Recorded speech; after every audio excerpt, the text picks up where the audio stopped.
नमस्कार दोस्तों, देखिए आज मैं आपको 2024 डीएलएड थर्ड सेमेस्टर समावेशी शिक्षा के बहुविकल्पीय प्रश्न लेकर आया हूं, जो कि ये बहुविकल्पीय प्रश्न बहुत ही महत्वपूर्ण हैं दोस्तों।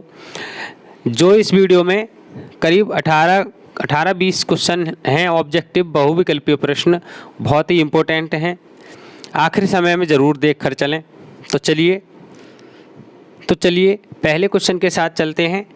क्वेश्चन नंबर 1 है, श्रवण बाधित के प्रकार गंभीर बाधित बच्चों की बाध्यता प्रतिशत है। तो ये दोस्तों गंभीर बाधित बच्चों की प्रतिशत पूछ रहा है कि कितनी प्रतिशत होती है।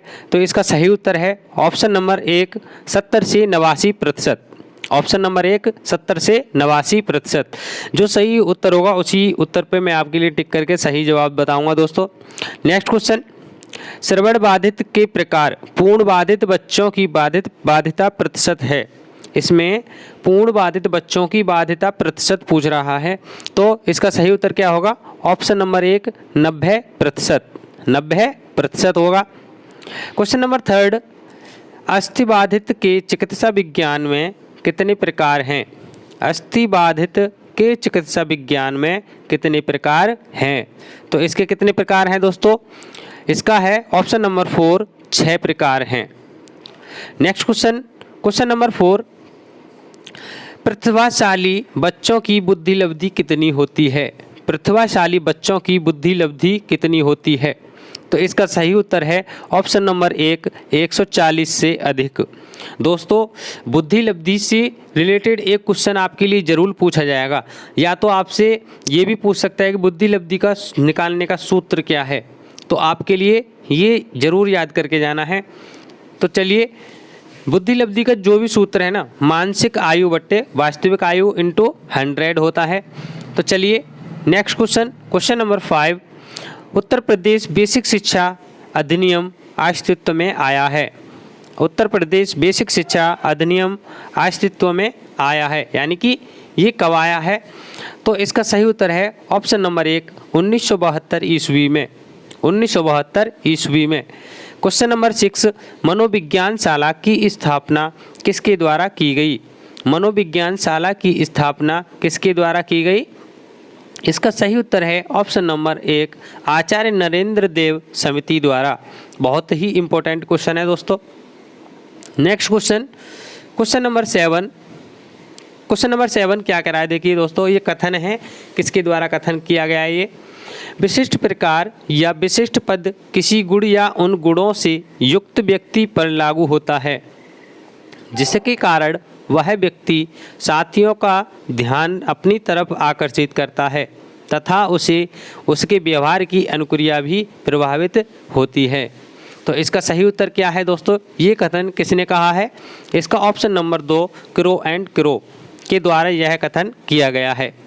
नेक्स्ट क्वेश्चन नंबर 8, उस अमेरिकी राष्ट्रपति का नाम बताइए जो पोलियोग्रस्त थे। वो कौन से पोलियोग्रस्त राष्ट्रपति थे जो अमेरिका में थे? उसका सही उत्तर है option number 1 Roosevelt. Question number 9, TAT का पूरा नाम क्या है? टीएटी का पूरा नाम क्या है?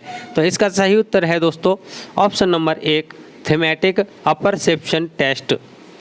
दोस्तों आपसे सीएटी का भी पूछा जा सकता है। सीएटी, यहाँ पर सी फॉर चाइल्ड होता है, तो इसलिए आपको इन दोनों में से आपके लिए कुछ भी पूछ सकता है। दोनों में से टीएटी के बारे में भी पूछ सकता है और सीएटी के बारे में भी पूछ सकता है।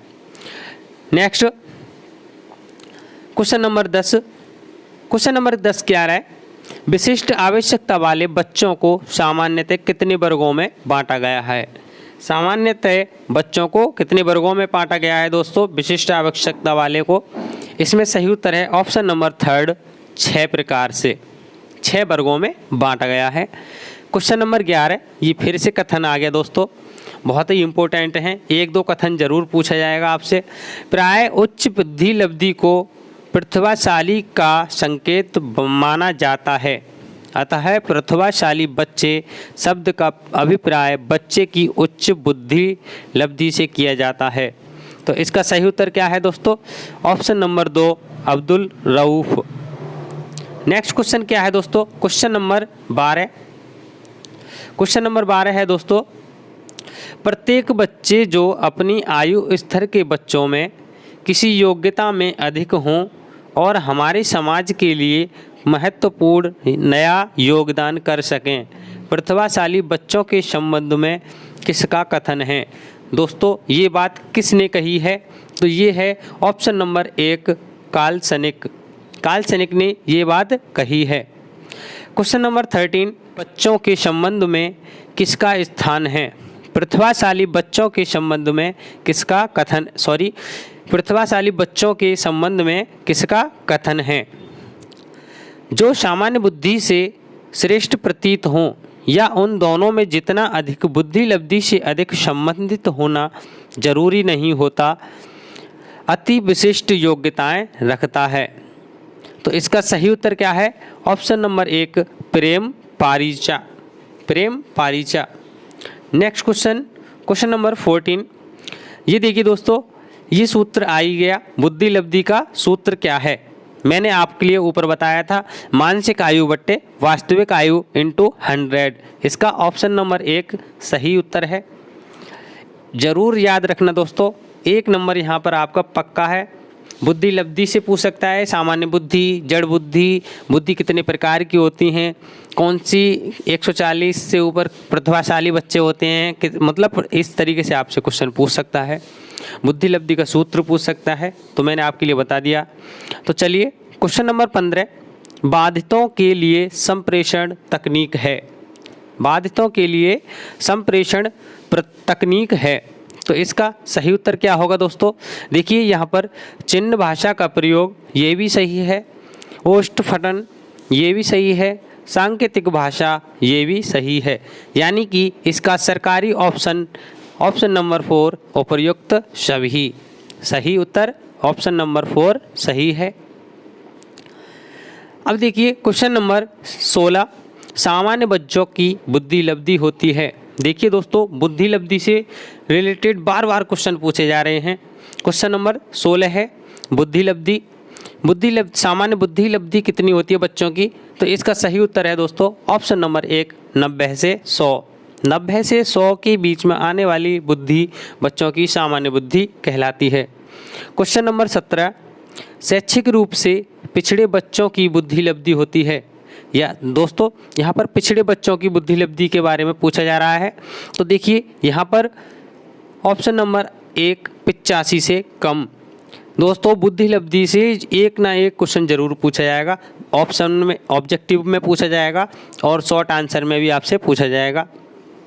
क्वेश्चन नंबर 18, श्रवण बाधित के प्रकार कम बाधित बच्चों का डेसिबल स्तर है।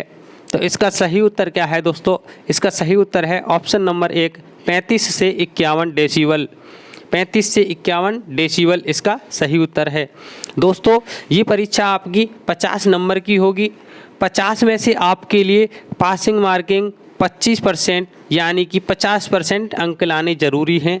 अगर आपके एक नंबर 24 भी रह गया, आपका एक नंबर भी कम रह गया, तो ये समझ लीजिए आपकी इस पेपर में बैक लग जाएगी।